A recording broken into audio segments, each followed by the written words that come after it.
Hello, and welcome back to Life.EV, a podcast that dives into exploring values. I'm your host, Ajit Panicker.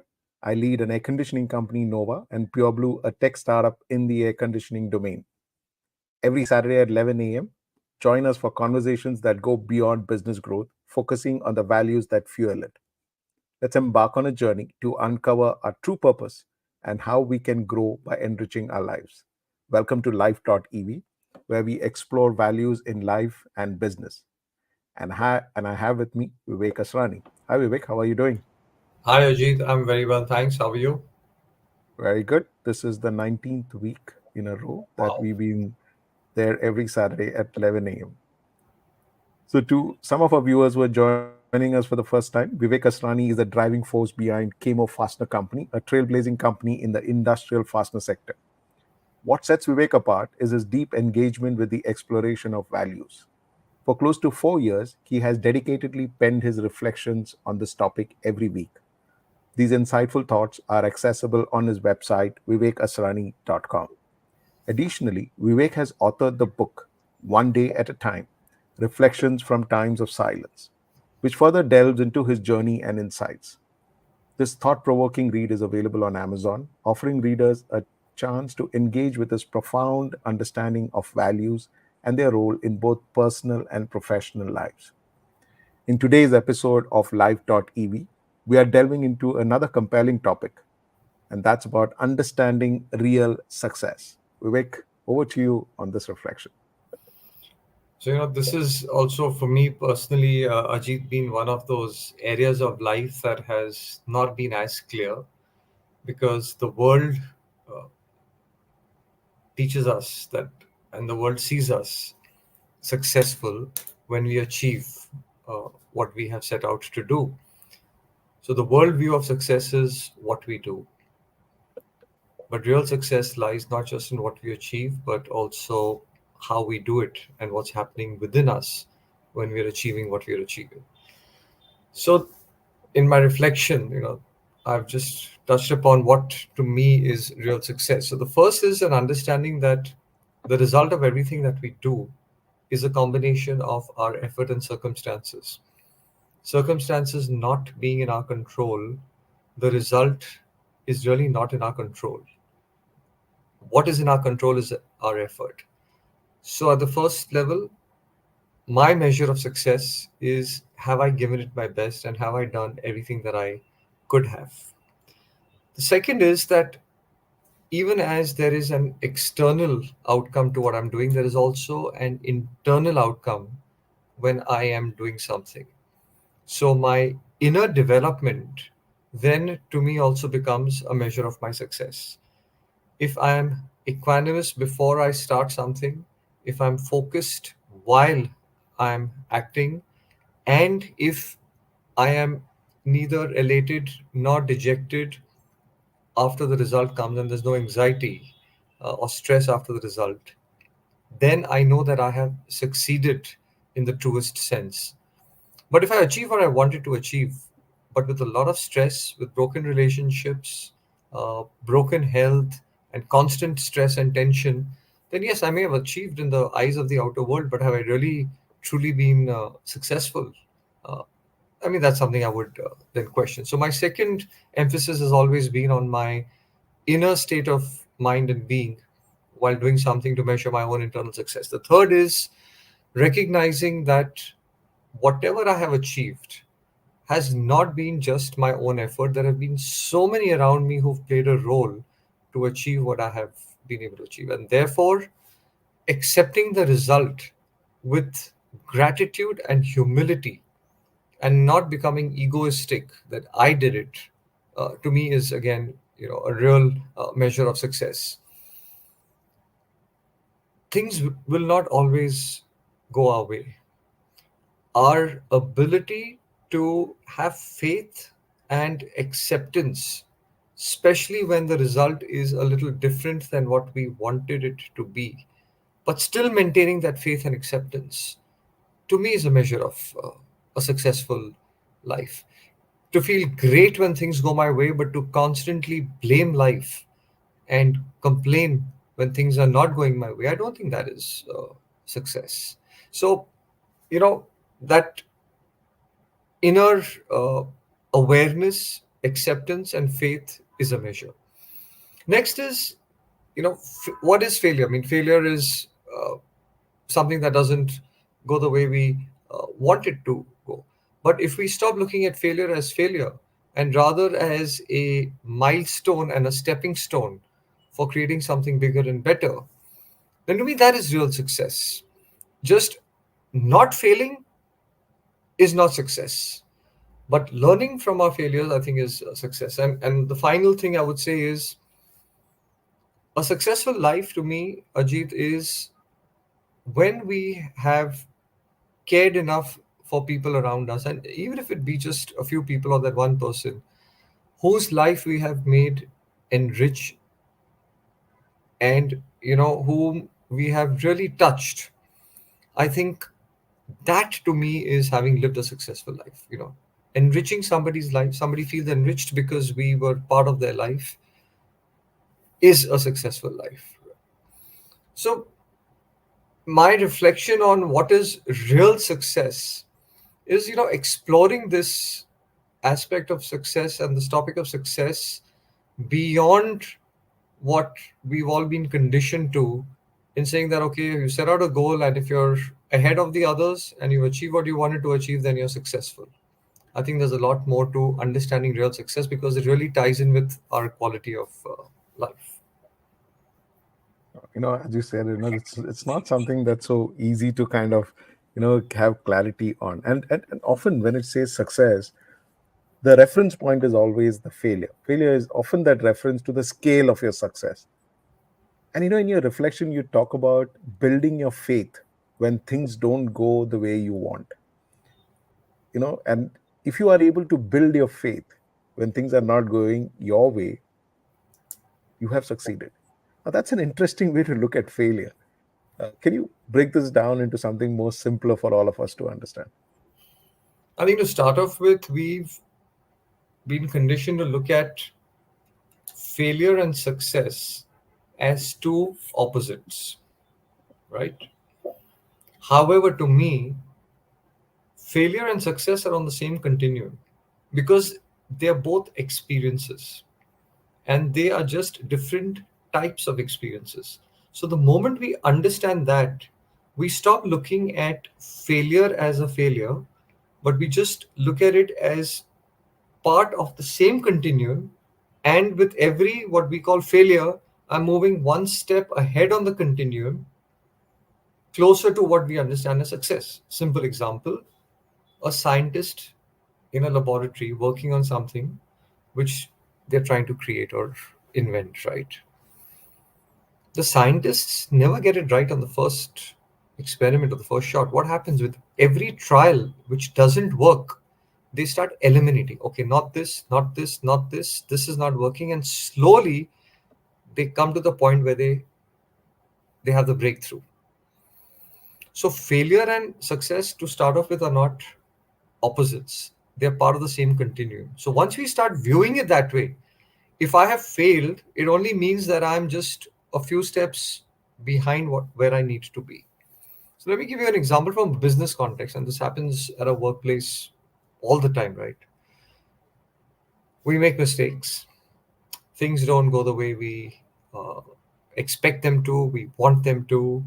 There could be customer service issues, there could be quality issues, there could be delivery issues, there could be cash flow issues, there could be supply chain issues, there could be various issues. And we're dealing with it every day. We lose customers sometimes, right? We lose suppliers, we lose some money in a transaction. Now, I have two choices as an entrepreneur. I can either view that as a failure, that the system failed. If I do that, I will first of all go into a shell because my mind will start packing up and saying, I'm a failure, our business is a failure, we failed, we failed, we failed. And I'm going to keep feeding that negative energy and thought in the business, which is terrible for us. Second is the whole way of looking at business and life is going to become binary. That if you haven't succeeded, you failed. Now, look at the kind of pressure that's going to start putting on the teams. That every time they don't achieve what they have to achieve, they are a failure, which is Yeah. as far away from the truth as possible, right? So, what do we do in our business? Whenever things don't go right, we take a step back and we do something called a why analysis, a root cause analysis. We say, why did this happen? And then from that, we say, what is the corrective action and what is the preventive action and what is the continuous improvement that arises from this experience. So, first of all, we take that failure and convert it into a learning. Why do we do that?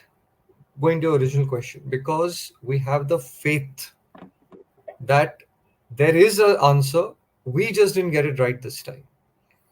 That's true. Second is, when we unpack the corrective and the preventive actions, we go back to saying, was the strategy wrong and do we need to develop a better strategy?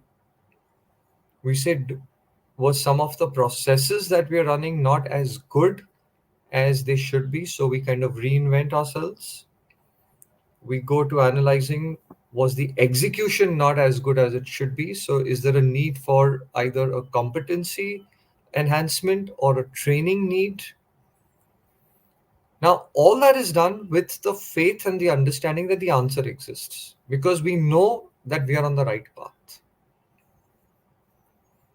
And every such YY analysis becomes the next step in our journey towards customer delight and excellence and creating a bigger and a better business for ourselves. So, reviewing failure not as failure, but as a continuum towards success, and on the same continuum, to me personally, Ajit, that has completely changed my paradigm. And I'm sure you would have also had such experiences in your life where what looked like a failure became a big teacher and a learning and probably took you in a different direction. Yeah, absolutely. I mean, sometimes failure can be very disappointing.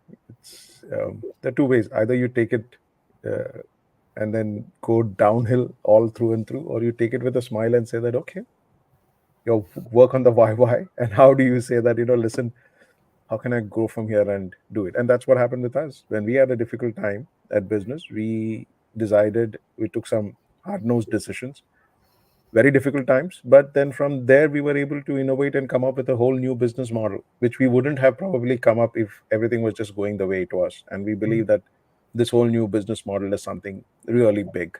And who knows, it just might, the whole technology venture that we are into is just about something that we can make a big difference. And it also comes with a very large purpose of fixing a lot of the industry issues. So it's a very exciting phase, to do that. But Vivek, while I was reading through this reflection, something that really caught my attention was in the way you say it, seeing grace in everything is when you have truly succeeded, is what you have written. I want you to detail this out a little more. It's such a very powerful thing to say. It's, you speak about grace, even not only about the big successes by itself, but even in that failure. Seeing grace in everything is when you've truly succeeded. Uh, Please detail this out a little more. I think, Ajit, to start off, it comes from the inner belief and the inner experience that a higher exists. And the higher is not a random existence. It's like gravity. Now, because we understand gravity scientifically, we're never second guessing our next step to say, okay, if I take the next step, will I still be on Earth or will I just kind of fly off into orbit? Because, okay, there was gravity in Cuff Parade, but I don't know whether there'll be gravity when I come to you at Worley, right? So, Yeah. I mean, I'm giving a stupid example just to demonstrate a principle. But in grace, we second guess ourselves. When we experience grace, we give thanks and we believe in it.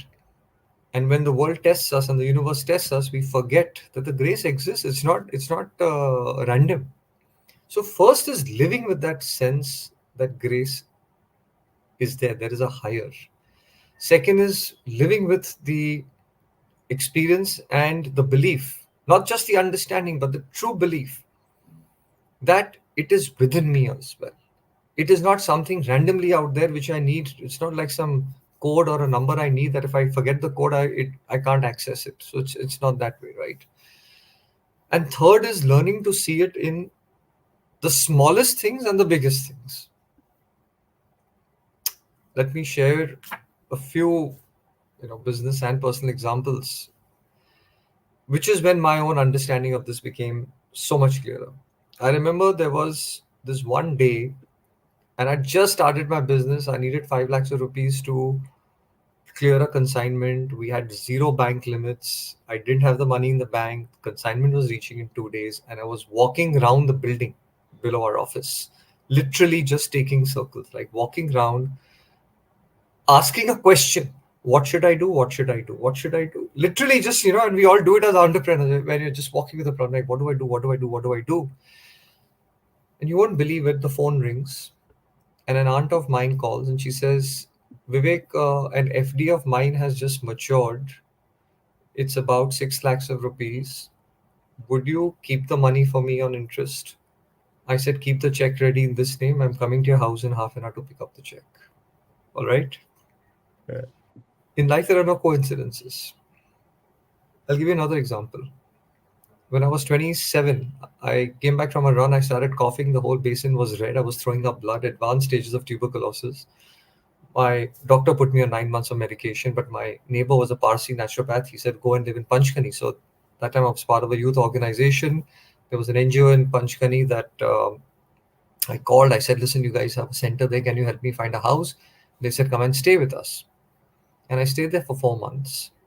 Long story short, I sit on the board of that NGO. I've been associated now for more than 30 years.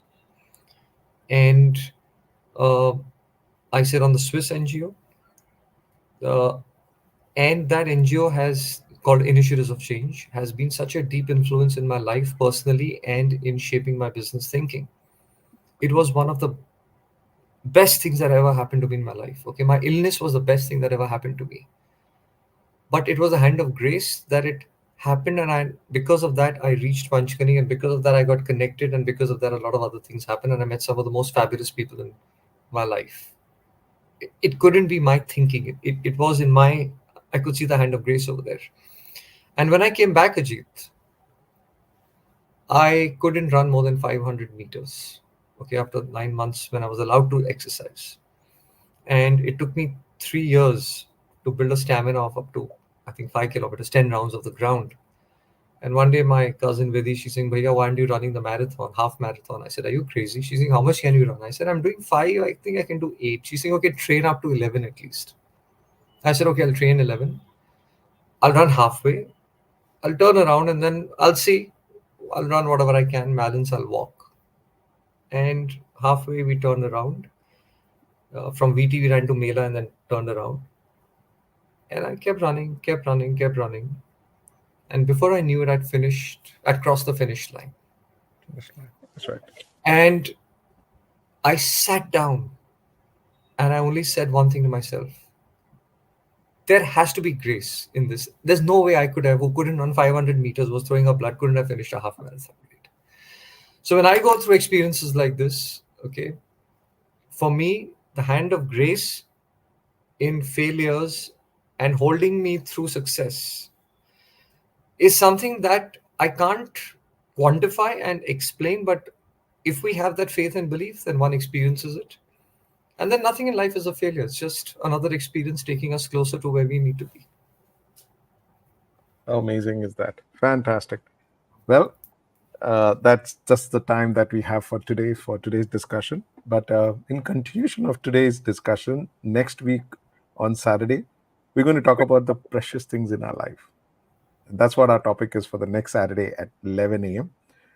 And thank you very much for being with us today, for Welcome. being part of this thought-provoking discussion, which has some deep insights, and it certainly gives us a lot to ponder about the balance, about exploring values and business growth.